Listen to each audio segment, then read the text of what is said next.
প্রিয় দর্শক আসসালামু আলাইকুম, কেমন আছেন সবাই? আশা করছি সবাই অনেক ভালো আছে। আজকে আমি তৈরি করব খিরসা। রেসিপিটা দেখে আপনারা শিখে নিন, কারণ এটা দিয়ে বিভিন্ন ধরনের খাবার তৈরি করা যায়, যেমন সবচেয়ে জনপ্রিয় পাটিসাপটা পিঠা, মালাই রোল, ডেজার্ট আইটেম, আরও বিভিন্ন ধরনের মজার মজার খাবার এটা দিয়ে তৈরি করা যায়। আর আপনাদের কাছে একটাই অনুরোধ, ভিডিওটি স্কিপ না করে ফুল রেসিপিটি দেখতে থাকবেন।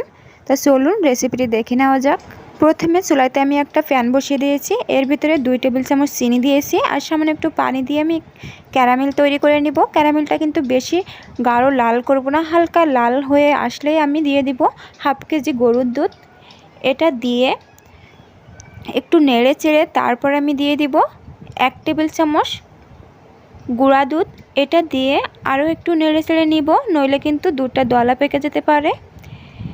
একটু নেড়ে চেড়ে দুধটা যখন গরম হয়ে আসবে তখন আমি দিয়ে দিব 2 টেবিল চামচের মতো চিনি। চিনিটা দিয়ে একটু নেড়ে চেড়ে বেশ খানিকক্ষণ এইভাবে জাল করতে থাকবো। দুধটা আমি জাল করতে করতে 20 মিনিটের মতো জাল করে নিয়েছি। এরপরেই দেখুন দুধের ওপর এরকম সর পড়ে যাবে। দেখুন দুধের কালারটা কিন্তু অনেকটা চেঞ্জ হয়ে গেছে আর অনেকটাই ঘন হয়ে গেছে। এই পর্যায়ে আমি সরটা মিশিয়ে মিশিয়ে আরও 10 মিনিটের মতো একটু জাল করে নিব। ততক্ষণে কিন্তু দুধটা আরও ঘন হয়ে যাবে।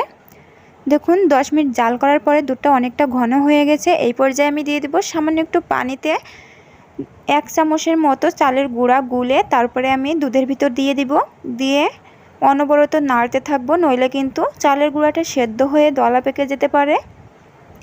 বেশ খানিকক্ষণ এরকম নেড়ে চেড়ে জাল করতে করতে দুধটা দেখুন থকথকে ঘন হয়ে গেছে, অনেকটা ঘন হয়ে গেছে আর কালারটা অনেকটা চেঞ্জ হয়ে গেছে।